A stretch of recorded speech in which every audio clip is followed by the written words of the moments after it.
Dia. O Bom Dia Borborema está no ar. Com os seguintes destaques. Texto de juristas, texto de procurador sobre velório do irmão de Lula conquista as redes. Torcedores de Campinense e Botafogo entram em confronto em Campina Grande. Mulher morta com mais de 50 facadas e ex-companheira principal suspeita. Torcedor.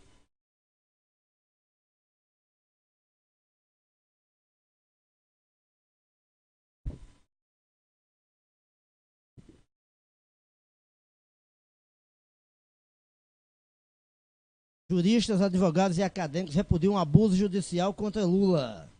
O Bom Dia Borborema está no ar. Desculpa aí que deu um probleminha aqui hoje na trilha da gente, mas a gente começa sem trilha, começa todo jeito, só para estar dando. Tá começando no horário. Teve um atrasozinho, mas estamos no ar. Olha, Bom Dia Borborema está no ar. Dia 31 de janeiro é o 30º dia do ano, dia do mês de janeiro. Faltam 334 dias para o ano acabar. Como a gente vem falando, fatos históricos que marcaram o Brasil mundo ao longo dos séculos. 1542, 42 anos depois da suposta descoberta do Brasil, foi descoberta as cataratas do Iguaçu, na atual fronteira entre o Brasil e a Argentina, pelo espanhol Álvares Nunes Cabeça de Vaca. Ele foi dele que descobriu, quer dizer que as cataratas foram descobertas 42 anos depois do Brasil. Uma coisa daquele tamanho para você ver, né, como o Brasil é grande. Foi 42 anos para chegarem nas cataratas. Em 1950, a Guerra Fria, o presidente americano Harry S. Truman programa para desenvolver a bomba H, bomba de hidrogênio, a famosa bomba nuclear, a bomba H, que trouxe tanta tristeza e tanta tragédia ao nossos destaques. Torcedores de Campinense e Botafogo entram em confronto durante jogo aqui em Campina Grande. Algumas imagens daqui a pouquinho. Juristas e advogados e acadêmicos repudiam um abuso judicial contra Lula. Vereador de Campina Grande sofre assalto e tem veículo roubado. Daqui a pouco vocês sabem quem foi. E também violência contra a mulher, mais uma vítima. Mulher morta com mais de 50 facadas. Ex-companheiro é principal suspeito. Forró na Vila no mês de fevereiro, viu? Você que é forrozeiro. Já temos a programação do Folia de Rua lá em João Pessoa. Esse ano mudou o nome. Carnaval de Boa. Antes o povo conhecia como Folia de Rua. Isso e muito mais aqui no Bom Dia Borborema. Então vamos agora, vamos começar com destaque daqui a pouquinho. Olha, ontem, Bolsa, já começando aqui nosso programa, ontem tivemos o jogo, o primeiro clássico do campeonato paraibano, né? O primeiro clássico do nosso campeonato, Campinense e Botafogo. Esse clássico foi marcado mais fora de campo do que dentro de campo, né? Os torcedores continuam, como é que a gente diz, não tendo como interesse, não todos, que muita gente vai lá para torcer, vai lá na seriedade, vai lá para torcer, ver seu time ganhar, seu time perder, ser chacoteado ou ser ovacionado, mas ainda tem alguns que vão pro campo brigar, fazer algazarra. Ainda tem esse tipo de gente, infelizmente, que vai para o campo para fazer esse tipo de coisa. Ontem não foi diferente não, viu? Ontem não foi diferente. Tem vários torcedores do Botafogo vieram para cá, os do Campinense, aí começou um desentendimento, uma briga fora do campo. Eu vou botar algumas imagens aqui, não passa muita coisa não, mas foi algumas imagens da correria ontem, ó. Vocês estão vendo aí, isso aí é a torcida do Campinense, aí, pelo que eu tô vendo aí é na entrada da geral, ó. Pelo que eu tô vendo aí é na entrada da geral. Tá na entrada da geral. Pelo que eu tô. A torcida tá na entrada da geral. Aí. Pronto. Aí vocês estão vendo aí, o pessoal foi ligar aqui a televisão para. É de repente, ó, vocês estão acompanhando aí, de repente eles param, ó. De repente param. Quem tá nos acompanhando pela rádio, tem uma live, na live aqui da gente, tem uma imagem onde a torcida do Campinense tá lá na entrada da geral, ali na escadaria para entrar na geral. Aí de repente a gente nota, agora, ó, tá voltando de novo, de repente a gente nota que o pessoal para e corre pro lado da saída. Essa imagem aí foi gravada por um celular de um telespectador, né, que mandou. Ó, tá vendo? Vocês estão acompanhando aí? Se vocês acompanharem bem, ó, de repente os torcedores começam a correr, alguns torcedores começam a correr na saída do, como quem vai para pro lado de fora, como se tivesse uma briga lá fora, né? Aí tem outra imagem aqui que já é da parte externa do amigão, vou botar para vocês verem.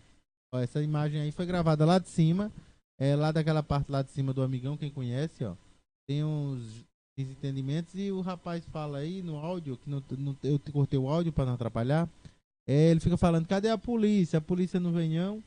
E vocês estão vendo aí, olha, tá vendo o pessoal aí, ó, as torcidas, que aí pelo que eu tô vendo é a torcida do Botafogo, né? Pelo que eu tô vendo aí, esse lado aí, que geralmente eles dividem, né? Bota a torcida do Botafogo de um lado e isso aí eu acho que é do lado da sombra, não é isso, Bosco? É do lado da sombra, ó. Lá pela cara aí é do lado da sombra. Pelo lado da sombra, eu acredito que seja sombra. Mas é um fato lamentável que aconteceu. Vou passar mais dados aqui das informações. Uma confusão generalizada foi registrada durante o jogo Campinense e Botafogo, válido pelo Campeonato Paraibano. Na noite dessa quarta, torcedores das duas equipes entraram em confronto e foram necessários mais de 20 minutos da polícia para conter a situação. As brigas começaram antes do fim do primeiro tempo. A confusão, aqui, ó, torcedores estouraram no meio, jogaram pedras dentro do estádio. Os torcedores do Botafogo que chegaram atrasados. Foi assim, os torcedores do Botafogo chegaram atrasados, aí jogaram pedra no estádio. Torcedores do Campinense revidaram, jogando pedras de volta. Aí começou. Pedra vai, pedra vem, pedra vai, pedra vem.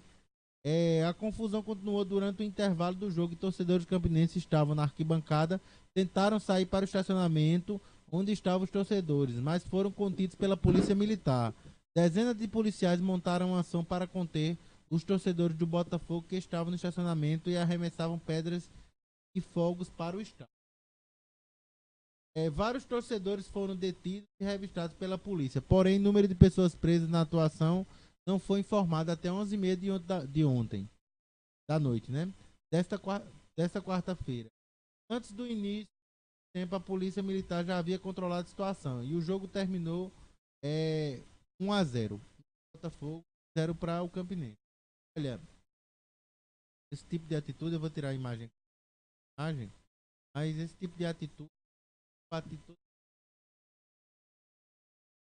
você vai lá para se divertir. Se você quer ir para guerrear, você vá para um.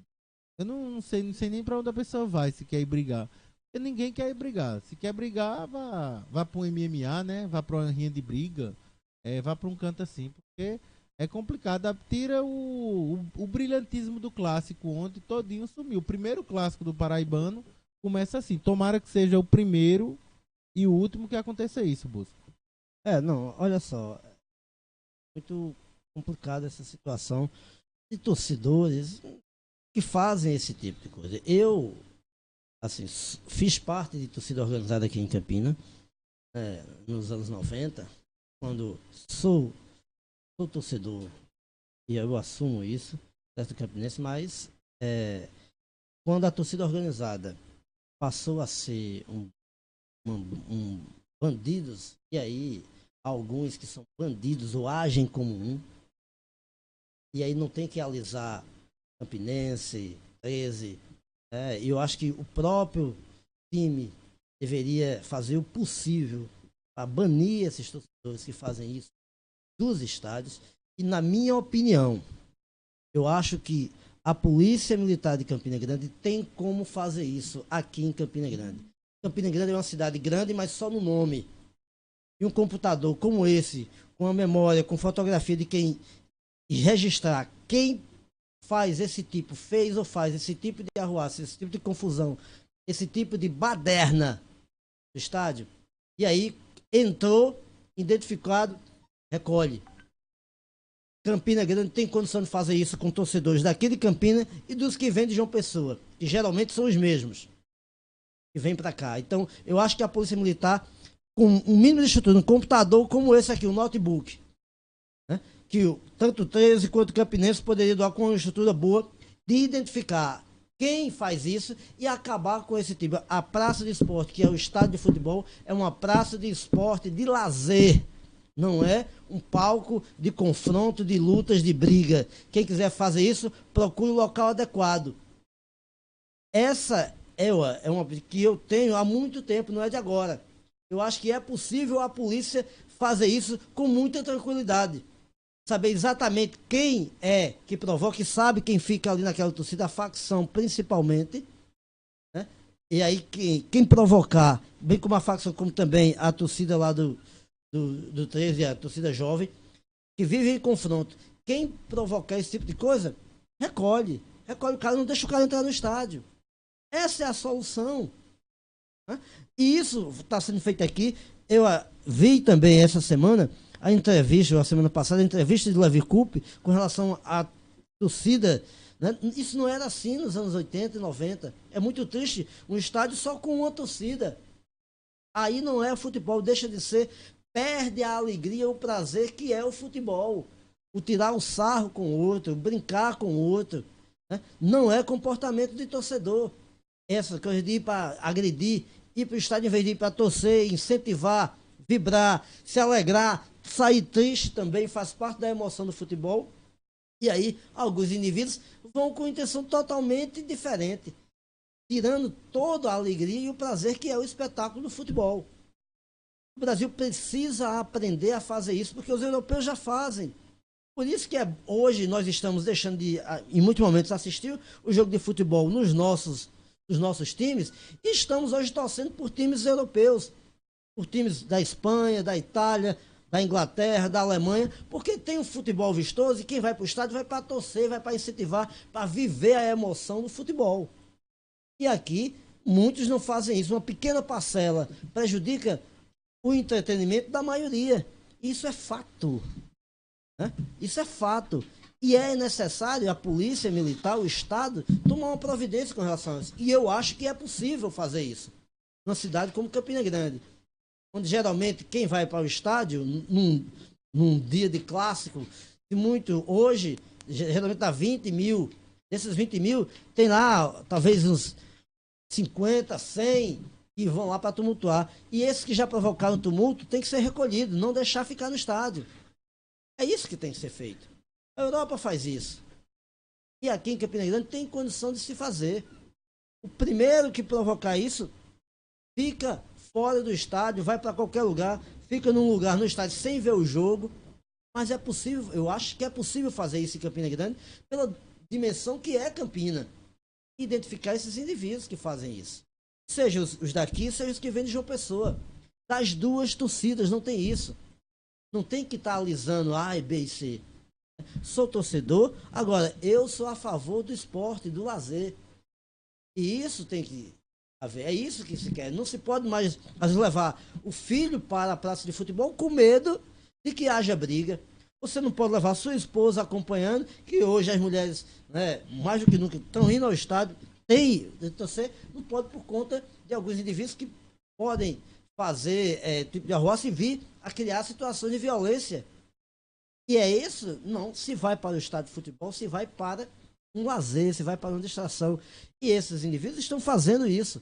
E aí tem que ser excluídos do lazer. Não podem ver. Essa é uma opinião que eu tenho, que não é de hoje.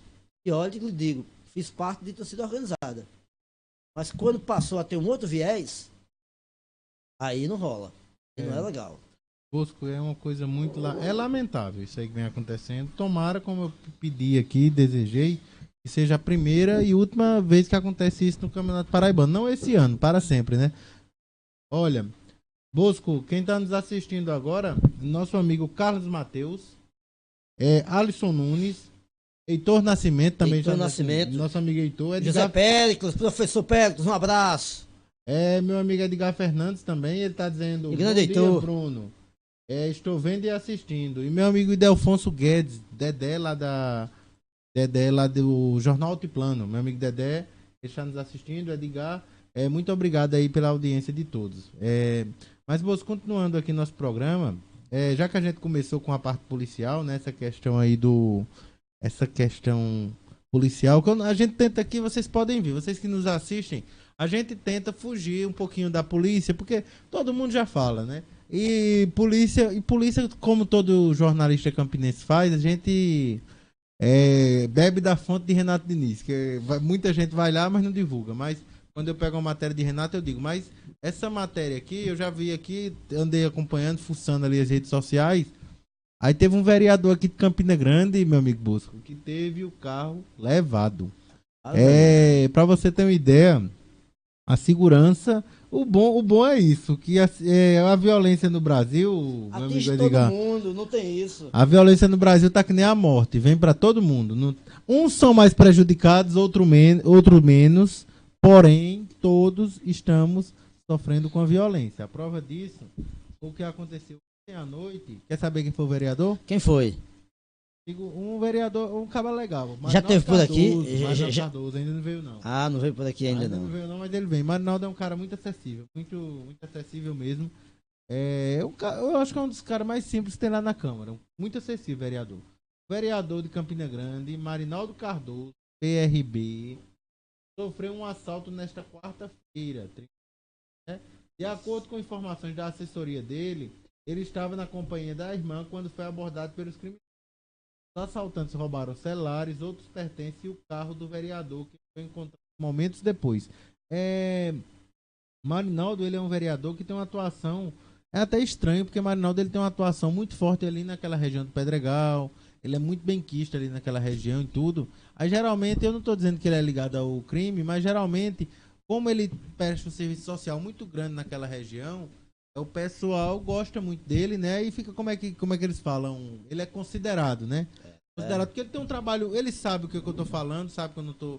ele sabe, quem conhece Marinaldo sabe, ele tem um trabalho muito forte, Pedregal, Mutirão, essas comunidades, ele tem um trabalho muito forte. Aí é muito estranho os caras virem assaltar. Porque assim, porque tem uns líderes daquela região que eles dizem, não mexa com fulano de tal, não. Ele não participa não, mas não mexa não, porque ele é da gente, ele ajuda a gente.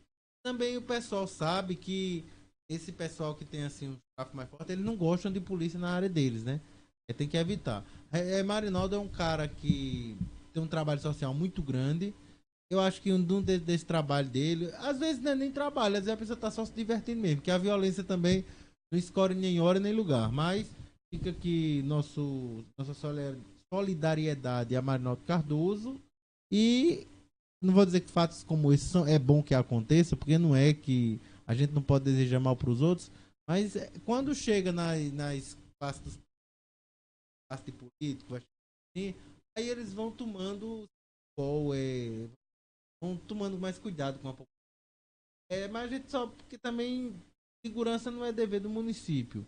Porém, quando começa assim um vereador, aí a polícia já começa a levantar as orelhas. Eita, já estão assaltando vereador, daqui a pouco estão assaltando deputado.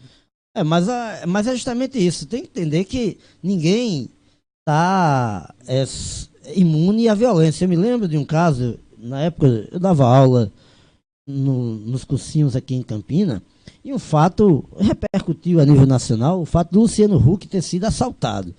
Né? Roubaram o relógio dele, né? Ele dirigindo com o relógio Rolex do lado de fora do carro, né? E aí, olha, você pode ser quem for, o Luciano Huck, o marginal, o que vive à margem da sociedade, não quer saber se você é Luciano Huck, se você é a princesa, seja lá de Sabá, o que quer que seja, não tem isso. Você vai ser assaltado e vai ter seus pertences levados. Essa é a questão. E aí achar que ele fez um texto reclamando da violência, mas tem que se entender que todo mundo está sujeito à violência. Quem é celebridade está sujeito à violência. Nós, quem vive em sociedade, está sujeito a todos os problemas que a sociedade tem, não apenas a violência, né? Alguns mais, outros menos. Só que quem não tem uma condição financeira sofre muito mais. Quem não tem um extrato social mais elevado na cadeia da divisão social, sofre mais, sofre. Esse é o fato. Porque quando o Rolex de Luciano Huck que foi roubado, para ele ter outro é facinho. Ah, foi um presente da esposa para a Angélica dar um outro presente para ele, é facinho. Não tem muito problema, né? Mas o cidadão, o trabalhador, aquele quando ele é assaltado, né? E nessas áreas aí, existe um código mesmo, um código que é feito entre quem domina a área, entre o cabeça ou os cabeças da área, que não se pratica crime com ninguém ali na área. E se fizer, ou da área que pertence àquele espaço, se fizer, os justiceiros entram em ação. É assim que funciona, né? É o código deles, né? Falar que é humano, não é. Mas é o código que eles criam para tentar ter um mínimo de convivência possível na comunidade. E funciona, e dá certo para eles, né? Então, essa é a questão. A violência, todos nós estamos sujeitos. Não existe indivíduo imune a essa violência, né? Em qualquer lugar, né? As escolas, os condomínios de luxo aqui em Campinas não estão imunes. Né, se espalhou muitos condomínios de luxo em São Paulo, Rio de Janeiro, é comum, de vez em quando acontece. E é muita segurança, mesmo assim, rompem essa segurança e entram e fazem arrastões desses condomínios de luxo em São Paulo. E é muita segurança lá, né? Então, Campinas está imune disso? Não. Porque viver em sociedade tem isso. Quanto mais, e aí, enquanto professor de geografia, enquanto estuda a problemática urbana, e aí é uma compreensão que tem que se ter. Eu digo isso para os meus alunos, quando estão estudando o processo de urbanização. Quanto mais a cidade se urbaniza, mais seus problemas crescem, mais as dificuldades, mais as mazelas da urbanização e do capitalismo se apresentam com mais intensidade. Dentre eles, a violência. É assim. Estamos aqui.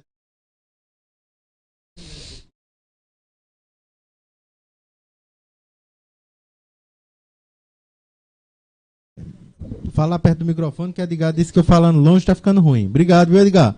Edgar disse que eu falando longe é porque eu tinha deixado baixo, que eu tava achando que tava recortando aqui, Edgar. Mas meu amigo Sérgio tá assistindo também, Edgar, Galego do Leite. É um fato triste que isso vem acontecendo, mas é o que todos nós estamos vivendo. Então quer dizer que mesmo que ele seja político, ele não tá de fora, nem Galego do Leite, ninguém.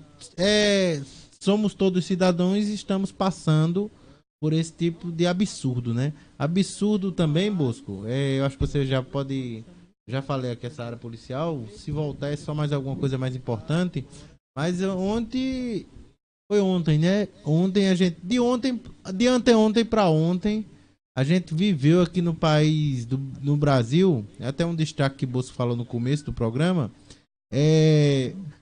E fale sobre essa notícia aí que você tem mais propriedade para falar sobre ela. Essa questão do irmão de Lula. Olha só, uma reportagem aqui, né, sobre isso, que deixou muita gente, muitos juristas incomodados, e o próprio Mourão deu uma opinião pesada sobre isso, né? Nem quando vivia no regime militar, Lula estava preso, saiu para ir para o enterro, velório da mãe, né? E aí os advogados, juristas, acadêmicos repudiaram o abuso judicial contra Lula. Advogados e professores universitários emitiram uma nota dizendo que repudiam veementemente a decisão do Estado brasileiro que impediu o ex-presidente Lula de acompanhar o velório e o enterro do irmão Genival Inácio da Silva, o Vavá, por ferir não apenas o direito, mas por adensar a constatação de que, no caso contra Lula, é um processo de motivação política. os advogados, professores universitários fizeram uma nota de repúdio. A decisão que impediu o ex-presidente Lula de acompanhar o velório do enterro do irmão Genival Inácio da Silva Vavá, segundo um documento que foi assinado por 420 profissionais, a decisão fere o direito e aumenta a constatação de que o caso contra Lula é um processo com motivações políticas. O texto afirma ainda que o petista foi autorizado pelo DOPS, durante a ditadura militar, a acompanhar o enterro da mãe, Dona Lindu.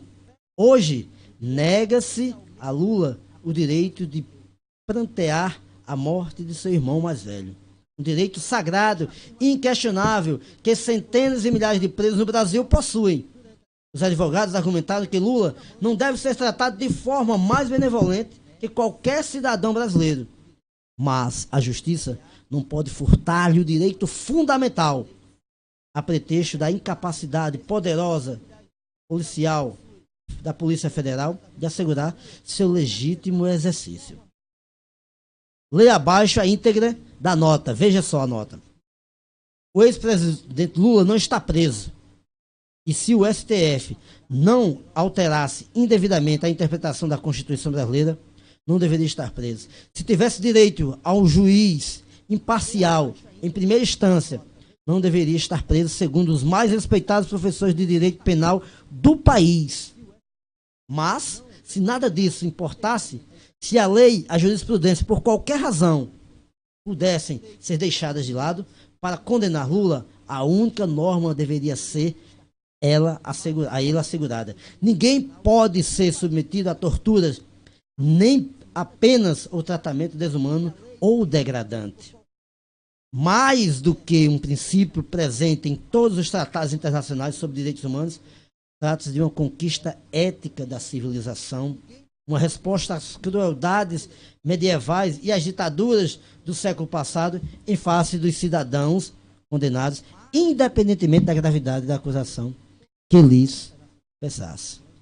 Em 1980, Lula, preso pela ditadura, foi autorizado pelo DOPS a verter suas últimas lágrimas em homenagem à mãe, Dona Lindu, que havia lutado no sertão nordestino para levar seus filhos da miséria e do abandono. Hoje, nega-se a Lula o direito de prantear a morte de seu irmão mais velho. Um direito sagrado, inquestionável, que centenas de milhares de presos no Brasil possuem, de acordo com o artigo 120 da Lei de Execuções Penais, do artigo 120. Os condenados que cumprem pena em regime fechado ou semiaberto e os presos provisórios poderão obter permissão para sair do estabelecimento mediante escolta quando ocorrer um dos seguintes fatos: falecimento ou doença grave do cônjuge, companheiro ascendente e descendente ou irmão. Lula não deve ser tratado de forma mais benevolente que qualquer cidadão, mas a justiça não pode furtar o direito fundamental a pretexto da incapacidade da poderosa Polícia Federal assegurar o legítimo exercício. Ao negar um direito individual indiscutível em caráter humanitário ao ex-presidente Lula, argumentando-se com sua condição pública e política de Estado brasileiro, claramente viola uma das regras de Mandela das Nações Unidas. Hoje, sobre o tratamento de presos, estas regras devem ser aplicadas com imparcialidade. Não haverá discriminação baseada em raça, cor, sexo, idioma, religião, opinião política ou qualquer outra opinião, origem nacional ou social, propriedade de nascimento ou qualquer outra condição. Lula está sendo discriminado sistematicamente pelo Estado brasileiro por suas opiniões políticas, ao ponto de ver cerceado seu direito de manifestar a manifestação. O Estado brasileiro impediu Lula de ser candidato a presidente da República. O Estado brasileiro impediu Lula de dar entrevistas. O Estado brasileiro impede Lula chore por seu irmão. Quem luta pela consolidação dos direitos fundamentais acredita na justiça, por meio de construção de uma sociedade mais humana, repudia esse abuso. Isso é o que chama-se ditadura do judiciário. Assim disse o grande jurista Rui Barbosa. É a pior de todas. E a gente vive hoje esse clima aí. Infelizmente, e não é porque é Lula. Eu li dados que o ano passado, uma infinidade de presos tiveram esse direito no país inteiro. No país inteiro. E gente que cometeu a crime atroz. E Lula não teve direito. E aí, claramente, se configurou que vivemos em um estado de exceção. Para alguns. Para alguns. Esse é o país que está aí. Esse é o país que, infelizmente, uma parcela desinformada da população escolheu. E não dá para ficar calado. Não é questão de lado, mas não dá para ficar calado diante dessas situações. Você pode ter seu lado político agora. O direito é direito. Não tem que ser negado a ninguém. Fizeram isso ontem. Né? Infelizmente, a gente vive nesse país, né, dessa forma e nesse momento extremamente obscuro, né, de um retorno a um passado que a maioria dos países não queriam, mais desenvolvidos, não querem nem de perto isso. Mas aqui nós estamos adotando. Que é lamentável. Diga-se de passagem. Entrando nesse comentário que você vem fazendo, a gente, como eu sempre falo, nos Estados Unidos, às vezes o povo critica os americanos, que eles têm, você tendo uma profissão lícita, você pode ter quantas armas você quiser. Por que eu vou chegar nessa questão da arma? Muito se pensou já lá em limitar, porque lá se você, por exemplo, o exército estiver leiloando tanque de guerra, você querendo, você compra. O exército estiver vendendo avião, você compra avião de guerra, você pode ter no seu quintal. Aí, por quê? Mas eles, os juristas americanos, os próprios senadores, o próprio presidente, eles têm intenção de mudar. Porém, não mudam, porque a liberdade lá é tão importante que até uma coisa nociva, eles têm medo de mudar para não caçar a liberdade deles. Uma coisa que é nociva. Porque eles não querem tirar o direito, eles querem limitar, mas a liberdade lá é tão grande que até limitar eles têm. Aí aqui no Brasil a gente chega no país da gente, onde Lula ou qualquer cidadão, não vamos tratar Lula presidente, vamos tratar Lula criminoso, como uns dizem, Lula ladrão, como outros falam. Qualquer cidadão que estiver preso tem direito, está na Constituição, está no Código de Direito Penal, tem direito a visitar o parente falecido. Como o próprio general Mourão foi, Lula era, naquela época, Lula era um preso político. Lula era um preso político que estava no DOPS, o exército autorizou. Olha, e a gente estava no regime militar. A gente estava em um regime militar, vocês pensem bem. Regime militar foi em que ano que a mãe dele morreu, Bosco? Levanta esse dado para mim, por gentileza. Um governo militar. Se eu não me recordo, foi no meio do governo militar. Ele teve o direito de ir ver o velório, o enterro da mãe dele. E agora a gente num governo democrático rasgaram a Constituição, rasgaram o Estado Democrático de Direito. Medo de quê? A Polícia Federal não se garante de... Por exemplo, a Polícia Federal fazia um acordo com a família. Tal hora só entra no cemitério a família de Lula, porque Lula é uma pessoa pública. Tudo bem. Ou fizesse pelo menos um acordo. Lula, você aceita só no velório? Mas nem essa opção deram, Bosco. Porque se eles tivessem, Lula, você é uma pessoa muito pública, a gente sabe que tem aquelas pessoas radicais, você aceita só no velório, a gente vai no velório, mas nem essa opção deram a Lula. Quando veio sair a decisão, o irmão dele já estava praticamente enterrado. Isso é uma falta de direito. Agora, é perigoso. Você que defende Bolsonaro, você que defende... Que o próprio general Mourão, um dos ícones do governo militar, foi contra. Que ano foi, Bosco? 1980. Em 80, já estava... Era a época do governo Figueiredo, não foi isso? Isso. Na época do governo Figueiredo, o governo militar já estava na abertura. Já estava...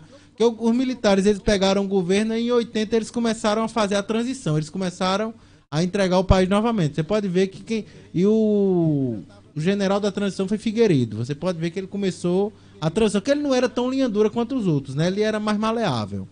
Mas também não deixava de ser general, mas era mais maleável. Mas você analisa bem. Pleno governo militar, Lula teve direito de ver a mãe dele.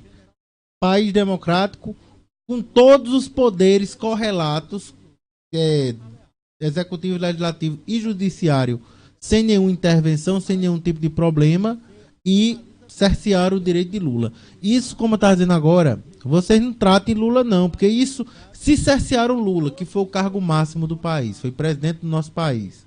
Imagina eu, você, nós que somos meros brasileiros. Quer dizer que a justiça... Porque hoje a justiça não opera mais com justiça. Hoje a justiça opera com politicagem. Eu acho que quem tem lá aquela, como é o nome daquela mulher da justiça lá que fica com o fiel da balança, que é verdade, é a justiça, né? Ela é uma deusa, né? Uma deusa grega, a deusa da justiça. É uma deusa grega. Eu acho que ela devia tirar aquela venda dos olhos. Porque no Brasil não existe mais justiça. No Brasil existe um tribunal de interesse. Não é mais tribunal de justiça, não. É tribunal de interesse, Bosco. Isso não, sem dúvida. Porque o problema aqui no Brasil tem muita lei. E eles encontram brecha para o que eles querem encontrar. Eu acho interessante, vamos aqui para Brumadinho. No caso de Lula. Porque vocês estão vendo, vocês estão analisando só Lula. Vocês estão analisando Lula. Mas vamos analisar... Porque como o professor João Damasceno veio aqui, muito bem colocadas as colocações do professor João Damasceno, um doutor inteligentíssimo, quando o engenheiro atestou o laudo, vocês viram o que o professor João Damasceno disse aqui, se ele estiver nos ouvindo, ele sabe que ele falou e quem acompanhou viu. Quando o engenheiro chegou lá, depois eu vou ver o nome do dono da vala até o final do programa, do dono não, do diretor. Fulano de tal, aquela barragem tá para estourar. Aí ele disse, como vocês são pessimistas, arruma um jeito dela não estourar. Quer dizer, aí o engenheiro vai preso, porque tá certo que é um engenheiro, tudo bem, responsável pela obra, mas o engenheiro tem filho para dar de comer, tem mulher para dar de comer, tem deles que tem não sei quantas mulheres para dar de comer, tem carro, escola, tem tudo para fazer, tem a vida para viver. Aí o dono da empresa diz, dê um jeito. Aí o cara... olha, analisa, diz, não, vamos botar um dreno ali que eu acho a teoria do achismo para manter. Mas se fosse um país sério, na época que houve a explosão, que a BP derramou, aquele que eu até citei, os Estados Unidos, a BP pagou ao governo americano e aos 6 estados 18,6 bilhões. Em Samar, com uma tragédia maior, e morreram 11 pessoas. E 11 pessoas... que eu não sou contra a vida humana não, mas a partir do momento, meu amigo Heitor, meu amigo Edgar, a partir do momento que eu vou trabalhar, por exemplo, na Petrobras, eu assino um termo de compromisso que eu estou correndo risco. Agora, a população não assinou termo de compromisso com a Vale ou com a Samarco, não. A gente que é trabalhador, a gente assume um risco. Por exemplo, se você vai ser piloto de avião, você sabe que o avião pode cair, você vai morrer, mas você assumiu o risco. Agora... lá, ninguém assumiu o risco por irresponsabilidade da Vale. E o interessante é que só foi preso engenheiro. Aí, como o João Damasceno disse aqui, Bosco, não foi preso nenhum capacete branco. Não foi preso nenhum diretor. Aí a Vale com a cara de pau dizendo, vamos doar 100 mil reais. O povo diz, não, Bruno já mudou de assunto. Eu não mudei de assunto, não. É a mesma coisa. A justiça tem 2 pesos de uma medida. Prender o engenheiro é fácil. Prender o peão é fácil. Como o professor João Damasceno disse, a maioria dos problemas daquele tipo de barragem é a questão do formigueiro. Prender as formigas é fácil.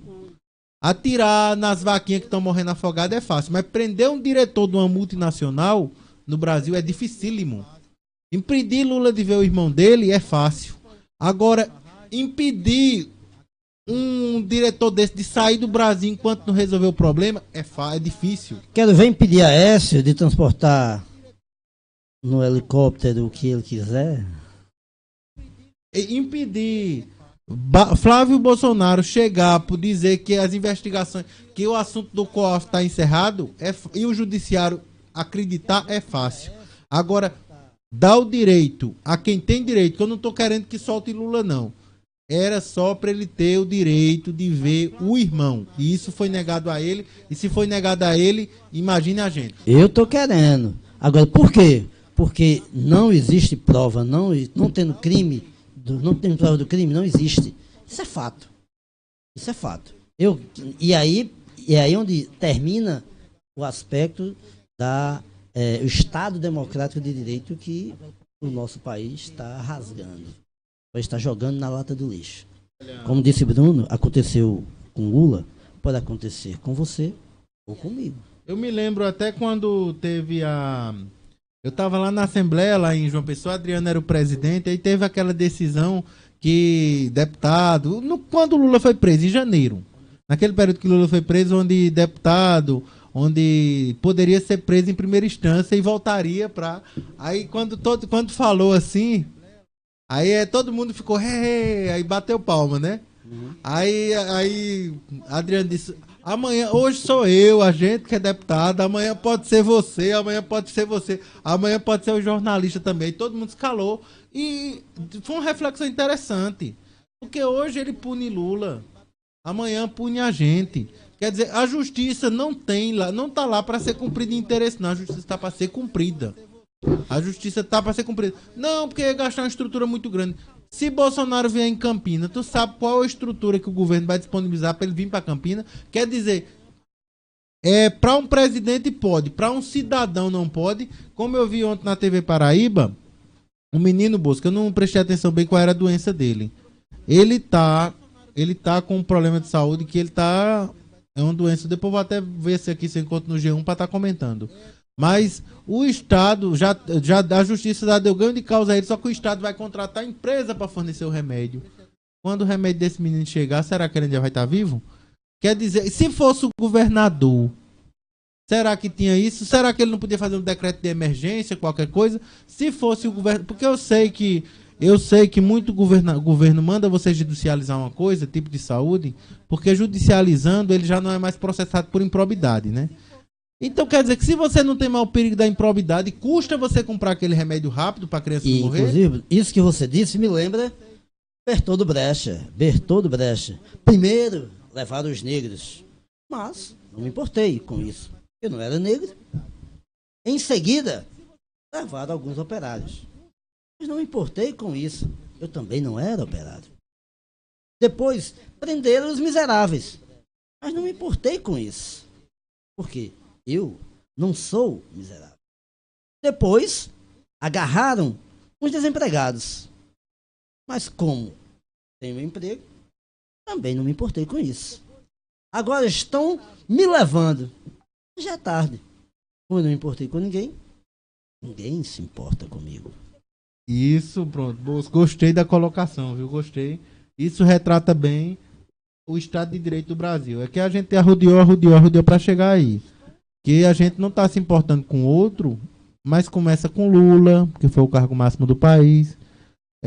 Prenderam sem justificativa, porque ainda hoje... Engraçado, minha pergunta aqui para Bosco. Lula foi preso pelo apartamento do Guarujá. Que o apartamento do Guarujá foi leiloado para pagar a dívida da construtora, se eu não me engano, da construtora, que eu não me lembro o nome dela não. Mas foi para pagar a dívida da construtora. Se o bem é meu, como é que eles vão vender? Se o bem é meu, era para vender para pagar minhas dívidas, né? Mas não, foi vendido para pagar a dívida de outra pessoa. E nunca teve no nome dele. O interessante é isso. E outra coisa, para finalizar, o nosso super secretário Sérgio Moro como foi ele que o algoz de Lula, era para ele ter tido pelo menos, não é o paladino do direito, da justiça, era para ele ter tido pelo menos a disfarçatez de disponibilizar a ida de Lula para o velório do irmão dele, porque ele é ministro da Justiça, faça-se cumprir a justiça. Só um detalhe nesse canjerê todo, vou dizer assim, né? Que isso fortaleceu, e se por acaso acontecer, fortaleceu a nível mundial, a possibilidade de Lula ser indicado ao Nobel da Paz, né? Ou seja, se a prisão de Lula foi, eu acho um erro, principalmente da direita, eu vou dizer assim, porque Lula tornou-se muito maior. Tornou Marte. Do que ele já era. Mandela se tornou um Marte maior do que era. Mandela só veio a ser prêmio de paz, Nobel da Paz, o presidente, depois de tudo que ele sofreu. Eu digo isso, não é agora não, faz um tempinho que eu comento isso com alguns. Hoje estou tendo esse espaço aqui para dizer isso, e digo com toda certeza. Vocês da direita transformaram o Lula muito maior do que ele Olha, era. Olha, E foi vocês que fizeram isso. Bosco mandando um alô aqui, ó, pro meu amigo Heitor Nascimento, né, nosso amigo. Um abraço especial para meu amigo e professor Bosco Rangel e um abraço para Bruno. Obrigado. Joacil, parabéns pelo programa, bom demais. Parabéns, Bosco e Bruno, pelo programa. Muito obrigado, Joacil. Meu amigo Sérgio Silva também, um cara inteligentíssimo, também está nos assistindo.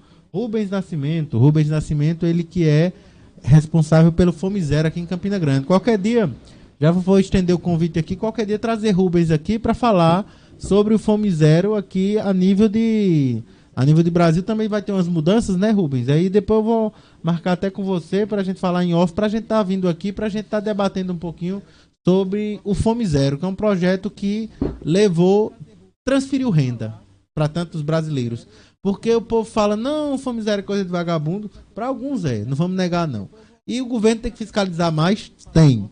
Porém, o melhor programa de transferência de renda do mundo, porque transferir renda é função, o governo, o povo diz, não, mas ele tira dos impostos. Mas eu digo a você, quantos ricos, fora Bosco, fora assim, ó, quantos ricos aí, quantos ricos, fora, ó, vamos botar as aspasinhas assim, a Vale do Rio Doce, que tá dando 100 mil reais para as famílias das pessoas afetadas, porque ele diz para as famílias dos defuntos, que hoje inteirou 7 dias, ninguém vive 7 dias debaixo de lama não.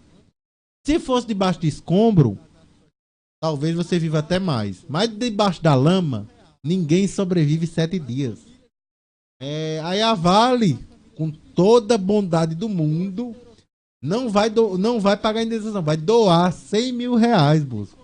100 mil reais quer dizer que a Vale quantificou o preço que tua mãe, que tua filha, que teu pai, que tua casa, que teu carro, que tuas coisas valiam. A Vale disse, é 100 mil reais, tá estipulado, vamos dar 100 mil reais. E o pior é que o povo acha que é uma quantia enorme. Sem comentário, eu não vou comentar mais sobre isso não, Bosco. Pois é, mas olha só, tem uma outra matéria que foi um destaque aqui, e aí a gente vai levantar outra polêmica relacionada à violência, obviamente, né, essa com relação à questão da mulher, né? Uma mulher morta em Campina Grande, mulher morta com mais de 50 facadas na Paraíba, e ex-companheiro é o principal suspeito. Olha só, assim, é o chamado feminicídio. Uma mulher de 23 anos foi morta na madrugada desta quinta-feira, depois de ser atingida com mais de 50 facadas, no bairro da Catingueira, em Campina Grande, na noite da quarta-feira 30. De acordo com a Polícia Civil, o principal suspeito é o ex-companheiro da vítima, o filho do casal de 3 anos e a ex-sogra presenciaram o crime. O delegado Damião Marçal informou que o suspeito utilizou uma faca peixeira para cometer o crime por volta das 18h30. A vítima teria ido até a casa da ex-sogra para visitar o filho. Em seguida, o suspeito começou a agredi-la. A suspeita é que o crime tenha acontecido porque o ex-companheiro da vítima não aceitava o fim do relacionamento. A mulher, identificada como Luciana Buriti, chegou a ser levada ao Hospital de Emergência e Trauma de Campina Grande, mas morreu na madrugada desta quinta-feira. Só o IML vai poder confirmar o número exato de perfurações, mas pelo que eu vi, trabalhei com ela, foram mais de 50 facadas, disse o cirurgião geral do trauma, Ronaldo Gadelha. Ainda conforme a informação do delegado, o casal estava separado há cerca de 6 meses. No entanto, Luciano já havia registrado um boletim de ocorrência contra o ex-companheiro na delegacia da mulher.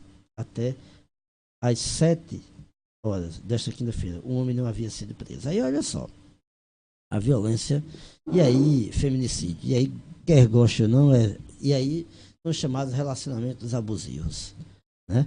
De o indivíduo que faz isso, né? Que não aceita o relacionamento da sua, e aí vem muito com a nossa sociedade, né?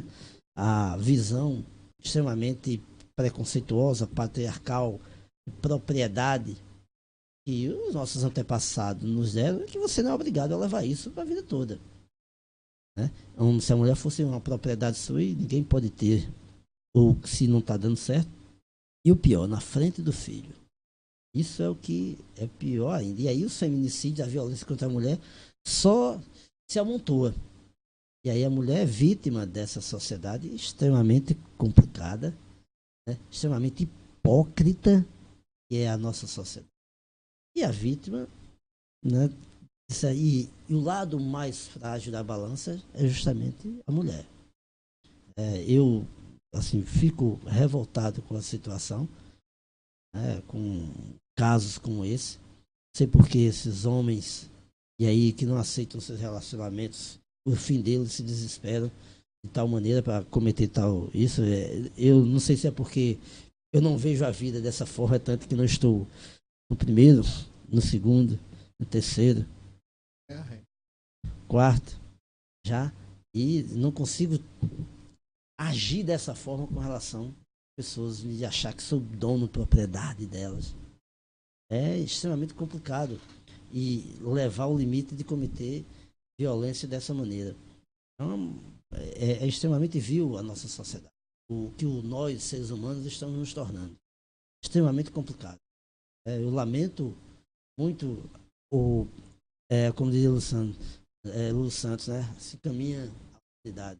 A humanidade caminha, parece que costa de trás, andando para trás. Infelizmente, é assim. Em um caso como esse, não trato de chocolate, apenas lhe digo, mulheres, ao menor sinal disso,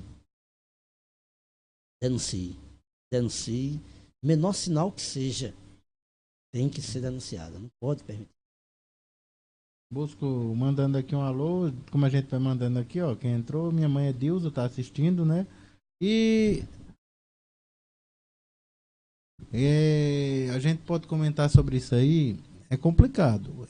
Se não dá mais certo, deixa, arruma outro, arruma outra. Agora não vale ficar apegado não, porque aí, ó, não vamos, eu não sei o que aconteceu, o que é que deu na cabeça desse cidadão. Porque eu acho que em sã consciência ele não faria isso não, porque é uma loucura muito grande. Aí eu acho que na hora ele não pensou, ele pensou, não sei o que é que ele tava pensando, porque aí fica os filhos dele, né? Aquele do filho do casal, fica como? Sem pai, que vai preso, sem mãe, que tá morta. E essa criança?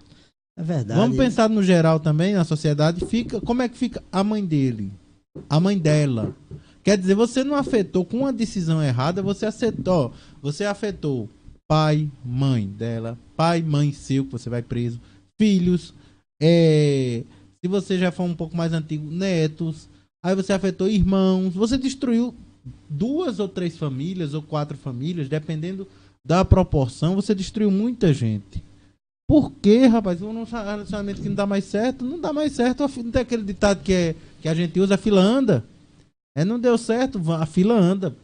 Pula a fila. Não deu certo, pula a fila. Faz que nem Bosco. Um dia, parece que agora ele acertou, viu? Parece que agora ele vai... A fila anda, nessa história da fila anda, não é nem isso. É essa compreensão extremamente aversa que tem a nossa sociedade de respeito à mulher.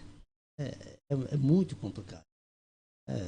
Eu fui educado, inclusive quando, na época da eleição, quando foi dito general Mourão aqui, disse que ser criado, né, por mulher sozinha, né, os filhos se tornam, as chances dos filhos se tornarem marginais. Fui criado por uma mãe viúva, muito jovem, né, ainda, né, não me tornei marginal, não só eu, nenhum dos meus 6 irmãos. Só é 6, eu pensei que era mais. Se tornaram marginais. Muito pelo contrário, foi uma mulher sozinha que educou 7 filhos. 7 filhos. E muitos que estão nos ouvindo e nos conhecem aqui, não só nessa cidade, mas em outras cidades, quem nos conhece sabe exatamente de quem eu estou falando, e a pessoa maravilhosa que era, e a guerreira que foi Dona Neide, minha mãe. E aquela frase ali, naquele período de campanha, me revoltou de tal maneira, e é justamente isso. Mulher nenhuma tem que pagar o preço por um relacionamento. Meu pai, minha mãe ficou viúva muito cedo, e mulher que cria filho sozinha, é muito mais mulher do que a maioria dos homens. Minha mãe também me criou sozinho, trabalhava de dia e de noite cuidava da gente, cuidava Então, da casa não também. tem isso. O que eu aprendi Eu e minha irmã. de ética, de moral, de respeitabilidade, a escola me ajudou, mas foi exemplo da minha mãe. Então, numa mulher extremamente sagaz, inteligente, forte, destemida, para enfrentar os desafios que a vida lhe impôs. Né? E isso não é nada demais. Por esse motivo sempre que ocorre um fato relacionado a isso, e eu lembrei dessa declaração do, do vice, né, no período da campanha, que me revoltou mais ainda. Né?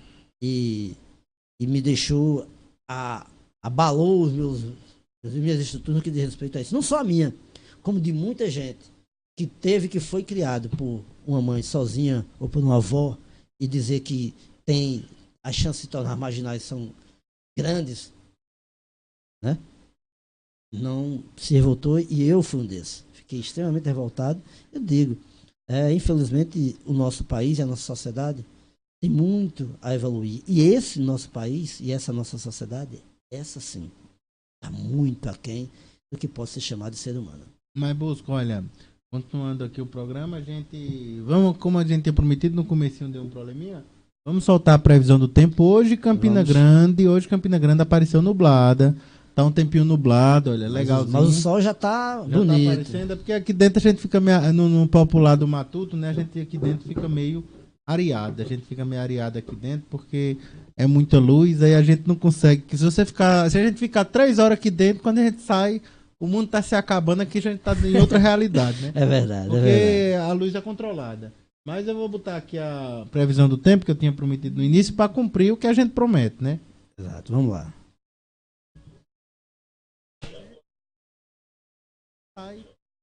Acabando. Nuvens e chuva frequente em alguns estados da região Nordeste. No Nordeste do Maranhão, Piauí e Ceará, e entre o leste de Alagoas ao leste do Rio Grande do Norte, são esperadas pancadas de chuva.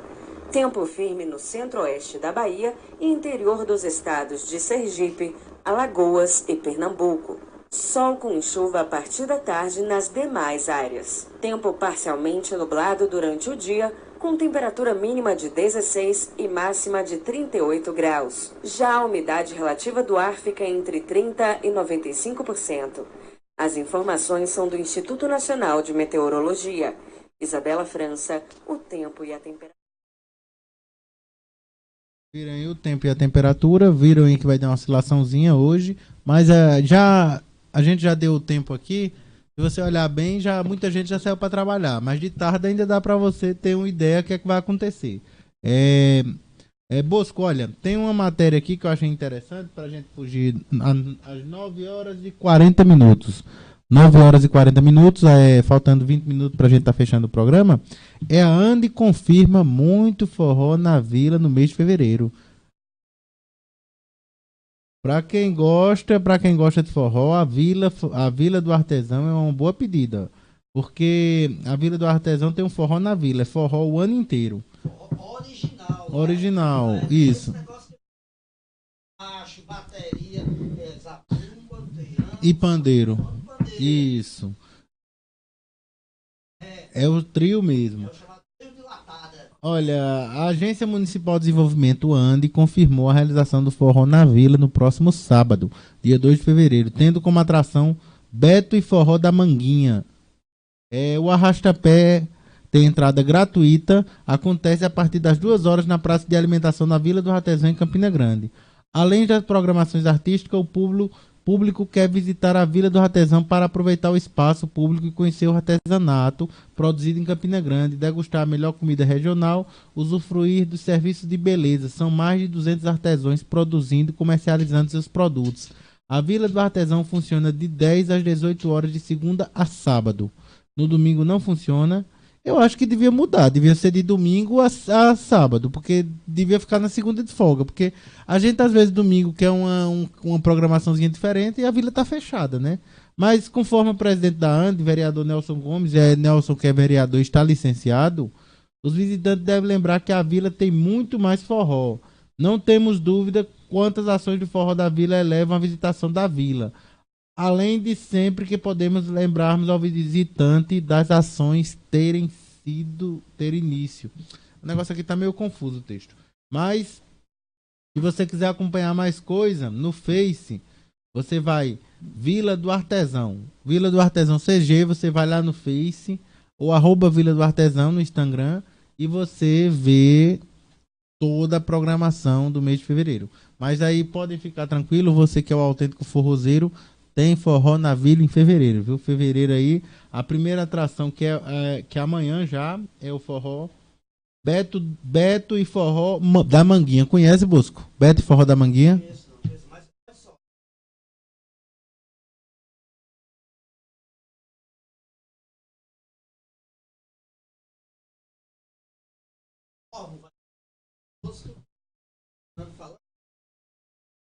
Programa deve daqui a pouco e você vai estar recebendo um convite, um bannerzinho aí que eu mando para muita gente através do Messenger, já que o WhatsApp limitou a quantidade de compartilhamentos para 5 apenas. O Messenger não tem isso não, e aí eu mando para você, né, na minha history também, seja do Messenger, seja do WhatsApp e também do Instagram, tá lá também, tá certo? Então você vai ver para acompanhar aqui nosso programa, né, que excelente, e aí o Toninho Bob já está confirmado, amanhã vai estar aqui, aí a gente fazer um programa musical, uma descontração, escutar esse talento de artista, que também é um compositor ali do Cine São José, um artista, né, que conheci há alguns anos atrás, quando estava iniciando na carreira, né, profissional, tocava na noite, é um talento, e a gente vai estar com ele aqui durante na sexta-feira à tarde, conversando sobre a carreira musical, ouvindo uma boa conversa, uma boa música, tá certo? E se deleitar, assista, compartilhe, acompanhe com a gente esse outro programa que é a Música de Campina, feito por mim, tá certo?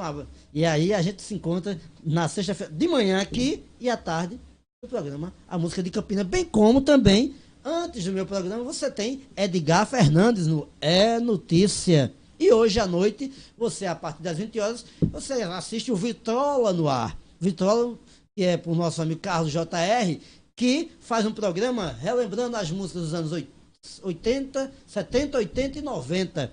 Né? E aí a gente se deleita com boa música através das ondas da Rádio Borborema. Não é isso, Bruno? Isso mesmo, eu gostaria de também estar cumprimentando meu amigo Hugo Natanael, que está nos assistindo. E eu esqueci do sábado.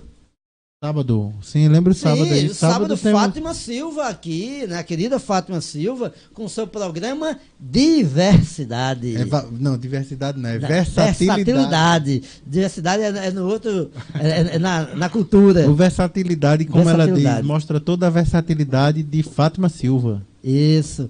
Então você jornalista, professor e tudo mais. Por enquanto tem essas opções aqui na rádio, mas em breve mais opções para você de programas interessantes, para que você possa acompanhar a nossa programação. Se você falou, só esqueceu de todas as noites, na noite de... Por enquanto tá sem... Na segunda não tem o Cine TV Sucessos, mas na terça, quinta e sábado você esqueceu de mencionar nosso amigo Carlos JR. Não, Carlos JR, hoje à noite, né? Mas só falou o quê? Sábado, faltou terça, quinta e sábado. Hoje à noite ele tá fazendo isso. E no sábado também, sempre muito animado, muita brincadeira, sempre mandando um abraço para mim, eu escuto sempre. É, porque JR, para quem nos acompanha aqui na live, o programa de JR, ele só escuta, você só escuta, porque é lá pelo aplicativo ou pelo site. Por quê?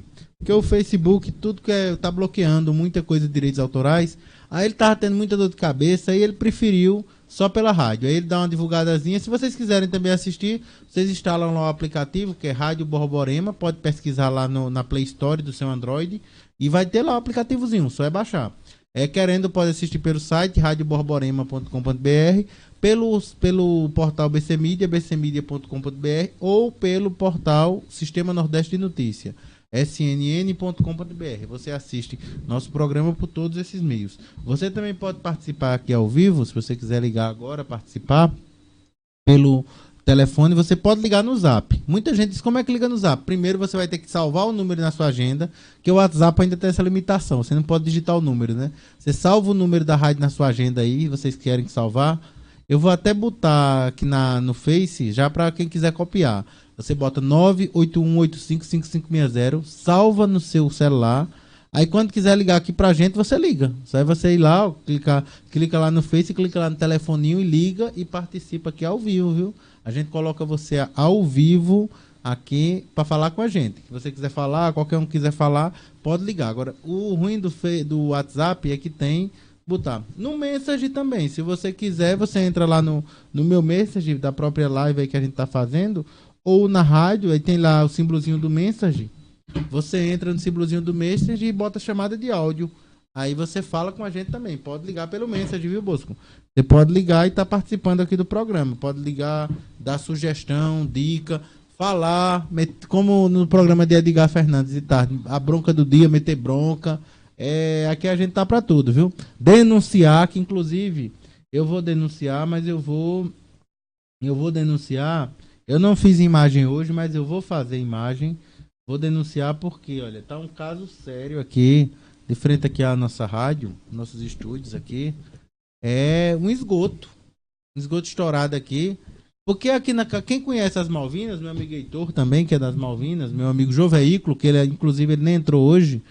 Se entrou, ele não comentou não, porque às vezes a gente não consegue ver. Às vezes a pessoa entra e não comenta, ou não curte e a gente não vê. Mas às vezes está lá nos assistindo. Mas quem conhece aqui essa parte de cada Malvinas sabe que o esgoto, na época a construtora que fez, ela não botou esgoto para rua, Bosco.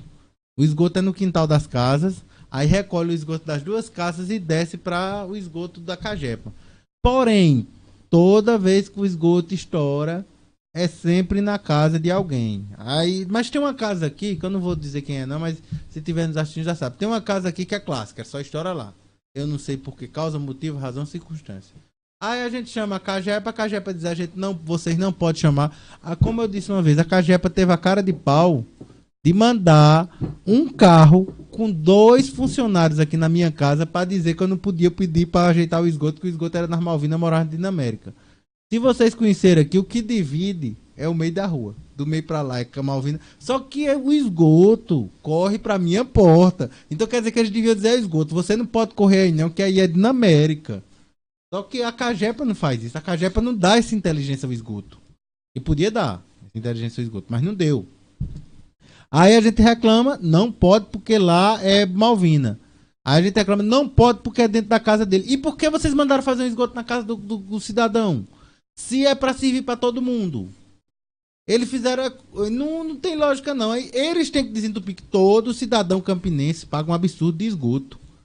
Eu pago metade do que eu pago de água de esgoto. É um absurdo. Porque, olha, se tu compra um celular, Bosco, se o celular quebra, quem descarta a bateria é quem fabricou.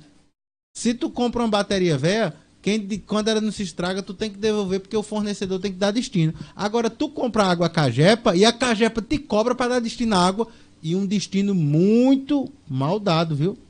Muito mal dado, porque o Wilton disse aqui que 88% do esgoto de Campina Grande é saneado. Ele pode ser encanado. Encanado, sim. Saneado, não. É complicado isso aí.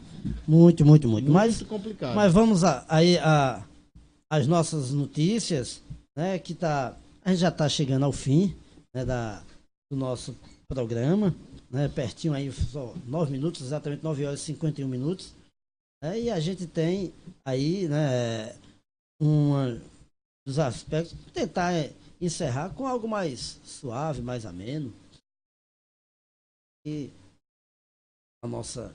desses dias tem sido dias extremamente turvos, né, de muita tristeza com esses aspectos, né? A ver se a gente reflete um pouco mais sobre essas coisas que estão acontecendo no nosso país, sobre nossas atitudes e melhorar mais. A gente já vivemos no dia a dia matando, né, todo mundo se esforçando para detonar o seu leão cotidiano de todo dia, e esses leões que nos fazem todo dia levantar de casa, da cama, banho e ir para a luta, é justamente esses leões que a gente precisa, de certa forma, amenizar. E aí a humanidade, e aí eu questiono muito, é justamente isso. Nós não temos que retroceder tanto para tentar evoluir. Ou então nós não temos que destruir o que foi construído até agora para tentar reconstruir. A famosa teoria do caos. Né? A gente precisa se assentar enquanto ser pensante, tentar agir dessa forma, não de outra maneira. Por isso que eu acho que a gente poderia e podemos fazer. Como diz a canção, nós podemos muito, nós podemos mais. Fé na vida, fé no homem, fé no que virá. Nós podemos muito, nós podemos mais. Erasmo Carlos fez essa canção há muito tempo. Eu escutava jovem, né? E eu acredito nela, acredito no homem, e acredito que nós podemos transformar essa sociedade que a gente vive. Mas para transformar ela é necessário nós nos debruçarmos primeiro a tolerar, ao exercício de tolerância do outro, que é uma coisa que nós não temos muito feito, nós não temos feito muito isso. E até os que se dizem mais tolerantes, que são os cristãos, são mais intolerantes do que eles mesmos, ou seja, pregam a tolerância e não a fazem, né? Pregam o perdão e não perdoam. Pregam o não matarás, mas pedem para matar, né? Então, pregam não julgueis para ser julgado e julgam e condenam. Precisamos ser mais humanos e mais autênticos e tirar as nossas máscaras, se faz necessário, né? Eu, como não tenho muito proximidade com as questões religiosas ou com convicção religiosa alguma, fico mais à vontade para fazer isso, independente do que seja. Mas respeito todas as concepções que eu conheci. Quando digo que eu conheci, porque eu conheci as várias convicções religiosas quando jovem, adolescente, andando pelas coisas para tentar sobreviver aqui, né? Conheci e aprendi a respeitá-la em sua plenitude, né? Mas é algo interessante e que deveria se refletir, se debruçar e pensar e ver como é possível resolver essas situações aí do nosso dia a dia, que a gente se depara, né, com essas situações. Então, vamos ser mais humanos, vamos acreditar que um mundo melhor é possível, não só acreditar, mas fazer por onde tornar possível essa nossa humanidade ser aflorada. Mas é justamente isso. A gente quero agradecer aqui a todos que nos escutam, que no momento acompanham o nosso programa, que está chegando ao fim, né? E dizer que amanhã a gente vai estar aqui no nosso encontro matinal com novas notícias, com novas informações, né? E continuando com as repercussões, dentro do possível, do que está acontecendo em Brumadinho, né? E esse aspecto, e vamos estar acompanhando de perto o que vai acontecer com a Vale do Rio Doce nesse incidente. E nós vamos estar falando aqui. E olha que os temas que você ouviu aqui, alguns meios de comunicação sequer comentaram. A questão do atentado, desse direito, a negativa de Lula, alguns meios de comunicação parece que nem existiu. Mas aqui nós não deixamos passar, não.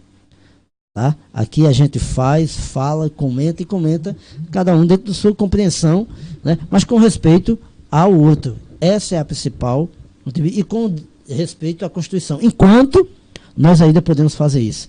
Porque parece que o que se avizinha, de repente o que Bertoldo Brecht disse, pode ser razão. E eu não serei um dos que não me importei. Eu me importo com você, eu me importo com o negro, com o proletário, com a dona de casa, com todo mundo. E eu não vou me calar diante disso. Olha, Bosco, com relação à tragédia de Brumadinho, como você falou aí, com dados já atualizados, 99 mortes confirmadas, 57 corpos identificados e 259 desaparecidos, porque pela nomenclatura internacional, até 7 dias você considera desaparecido.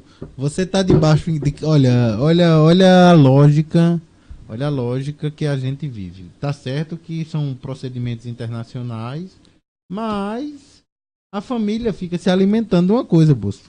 A pessoa debaixo de 15 metros de lama é considerada desaparecida ainda. É porque para a família, a questão da família, se entende que o que é que a família quer? A família quer ver os restos mortais, mesmo que sem vida. Mas eu acho que boa parte não vai aparecer.